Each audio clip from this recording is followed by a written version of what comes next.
Amendment in constitution 2036 तक इसमें कोई चेंजिंग नहीं होगा। इंडिया में भी ऐसा हुआ था, 2002 में हुआ था कि लोकसभा की सीटें 2026 तक नहीं बढ़ाई जाएंगी। तो उसने कहा कि 2036 तक मतलब अभी एज इट इज रहेगा यहाँ पर। अब इंटरनल बगावत होने लगा। तो जब इंटरनल बगावत होती है ना, तो इसको कंट्रोल करने का सबसे आसान तरीका होता है ना, कोई वार कर दो।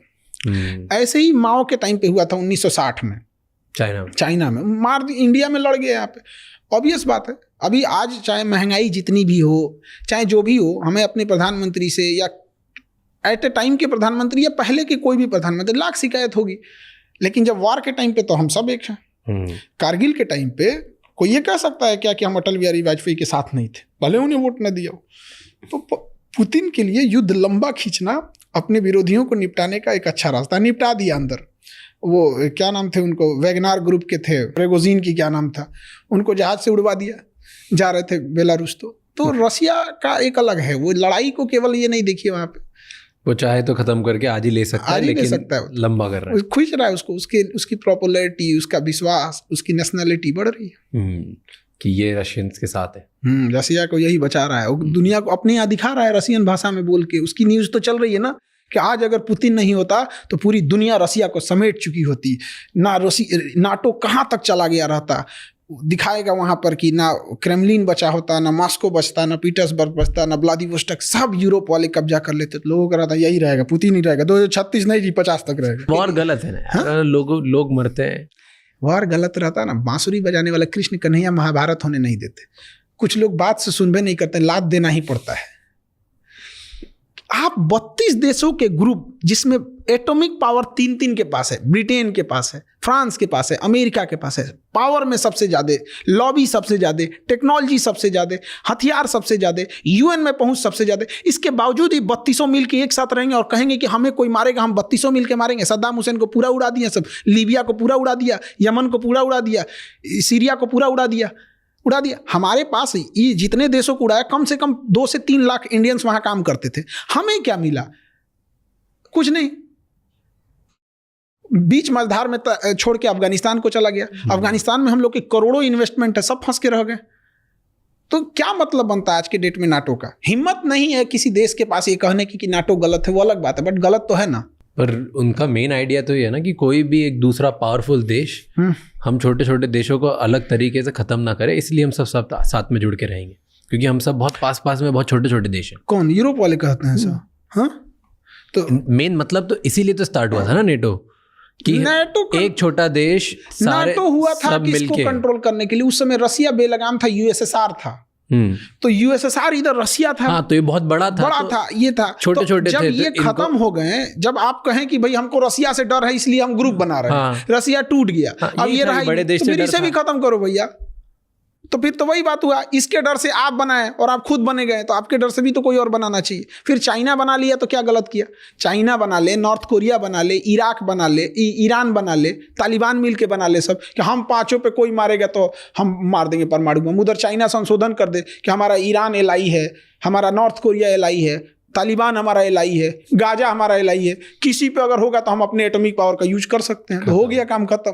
तो ये थर्ड वर्ल्ड वार किस चीज़ से होगा हमें पता नहीं, लेकिन एक कहावत का एक विद्वान ने कहा था कि थर्ड वर्ल्ड वार कब होगा ये पता नहीं, लेकिन 4th वर्ल्ड वार हम लोग पत्थर और लाठियों से लड़ेंगे, क्योंकि थर्ड वर्ल्ड वार में इतनी तबाही मचाएगा सब कि हम लोग स्टोन होज में चले जाएंगे। लगता है वॉर होगा कि होने नहीं देंगे? नहीं होने देंगे। मतलब अब दुनिया उस लेवल पे कि जहाँ पे World War 3 वगैरह नहीं होगा। सब हथियार बेचने वाले कंपनी है, सब अंधेरे का डर दिखा के टॉर्च बेचते हैं। थोड़ा वैसे मुनाफा होना चाहिए बस। करोड़ों की कमाई है। एक जहाज बेच देंगे सब, एक अपाची हेलीकॉप्टर में 6000 करोड़ का। यहाँ पता चला 10 जिला मिल के खेती करेगा तो 6000 करोड़ कभी ना कमा पाए। वहाँ एक हेलीकॉप्टर बेचा निकल गया। और उसके बाद उसके पास उसका मेंटेनेंस अलग, पायलट की ट्रेनिंग अलग, फिर हथियार खत्म होगा तो अलग। ये मेरा ही हथियार लगा सकते हो। छोटे छोटे वॉर कराना फायदेमंद होता है उन लोग के लिए।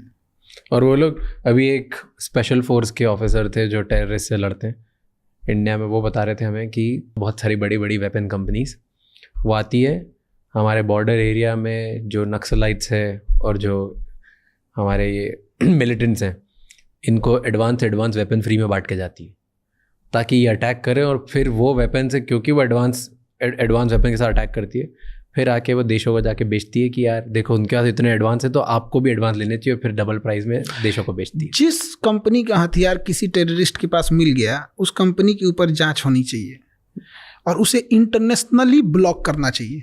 International block. जब आतंकवादी इंटरनेशनल हो सकते हैं तो उसके हथियार इंटरनेशनल कैसे नहीं हो गया? तो ये तो कौन ब्लॉक करेगा? अमेरिका वगैरह, उन्हीं पे सारा हथियार है, वही तो बनाते हैं। तो इनके हिसाब से ना ये किसको आतंकवादी बोलेंगे, किसी को बने। ये मुंबई को उड़ा के गया अजमल कसाब, इजराइल ने उसे आतंकवादी नहीं बोला। क्या बेशर्मी है। क्यों नहीं बोला? कहा कि हम अभी जांच कर रहे हैं, हमारे हिसाब से नहीं हो रहा है। क्या बेशर्मी है। इजराइल इतना पावरफुल क्यों है? सारे देश डरते क्यों? आपने एक वीडियो बनाया इसके ऊपर कि इजराइल से सारे देश डरते हैं। वहां के देश डरते हैं जहाँ खर न पतवार या ऋण प्रधान, एक कहावत कहा जाता है। उन सबको आता क्या है? अरब वालों को खजूर, ऊंट, तेल खत्म, खेल खत्म। वहां पे लड़ सकते हैं। वहां पे क्या जा रहा है? जिससे लड़ रहा है, अब देखिए सीरिया में कोई राष्ट्रपति नहीं है, उठ के गोलान हाइट कब्जा कर लिया। तो वहाँ के हिसाब से टेक्नोलॉजी है, नो डाउट, देश बहुत आगे है, हर चीज़ में ठीक ठाक है।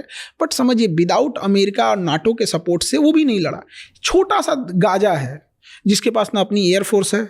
गाजा का शर्त क्या है कि फिलिस्तीन ना एयरफोर्स रखेगा, ना नेवी रखेगा, ना ही थल सेना रखेगा, ना उसे देश की मान्यता दिया जाएगा। तो उसका कहना है भाई तुम आया है क्या? कहा कि तुम जानो, उसको कुछ रखने ही नहीं देता है। उससे मारने के लिए, उसको मारने के लिए इसे फ्रांस से सपोर्ट लेना पड़ा, अमेरिका से सपोर्ट लेना पड़ा, इससे तो दुनिया भर से सपोर्ट लेना पड़ा। क्यों? उसके पास हथियार खत्म हो गए ना। तो ऐसा क्यों? वो इतनी सी बेल्ट ने इतना, अगर इसको खत्म ही करना है तो जरा से गाजा ने कैसे परेशान कर दिया इनको? एक बिल्डिंग को मारने के लिए आपके पास कम से कम 10 एक्सप्लोसिव उड़ानी पड़ेगी। एक मोहल्ला को उड़ाने के लिए आपके पास एक तो डिपो उड़ जाएगा।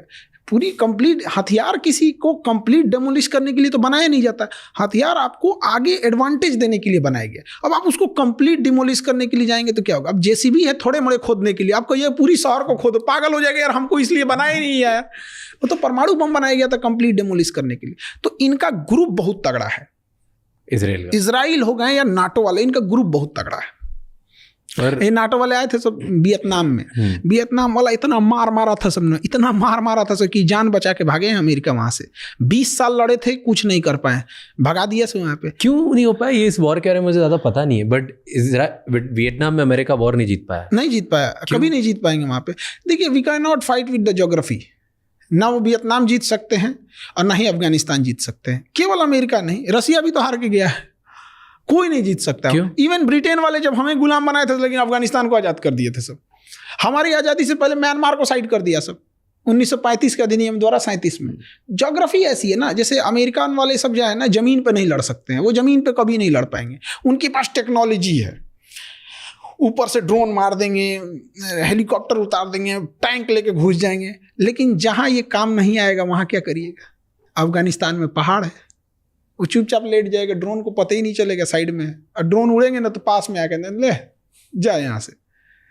वियतनाम में जंगल है, कुछ काम नहीं आने वाला है वहाँ। वो अंदर अंदर सुरंग खोद के चल दिए सब। तो ज़मीन पे वो नहीं लड़ सकता है, यही है। और ज़मीन पे प्लेन अगर एरिया है तो लड़ लेगा। इराक खाली मिला था, लड़ लिया। अफगानिस्तान 20 साल लड़े थे, वापस गए भी तो इज्जत से नहीं गए। उसने कहा कि 10 दिन का नहीं, हम तुम्हें केवल 5 दिन का टाइम देते हैं, सोचिए। सब छोड़ छुड़ा के चले भागो। आज जिस दिन जा रहा था ना उस दिन भी मार दिया सब तालिबान वाले। उस दिन भी हमारा अफगानिस्तान से अच्छा रिलेशन है, बट तालिबान से नहीं। तालिबान से तो रिलेशन ही नहीं है, बट नो डाउट इंडिया और अफगानिस्तान बहुत बहुत अच्छा रिलेशन है। हम लोग के मैच जीतने पे अफगानिस्तान वाले खुश हो जाते हैं। पर तालिबान के साथ अभी क्या हो रहा है? रिलेशनशिप अभी तो कोई रिलेशन ही स्टार्ट नहीं है, बट इंडिया को कुछ ना कुछ सोचना पड़ेगा। आपने खुला मैदान छोड़ दिया, वहाँ से चाइना घुस जाएगा। इलेक्शन कराना चाहिए उन्हें। अगर इलेक्शन के बाद अगर गवर्नमेंट जीत जाती है तो एक बहाना रहता है कि भाई I support the elected government. क्योंकि अफगानिस्तान का है ना यहाँ पे, उसको उसका नाम चेंज कर देंगे सब वो सब अपना।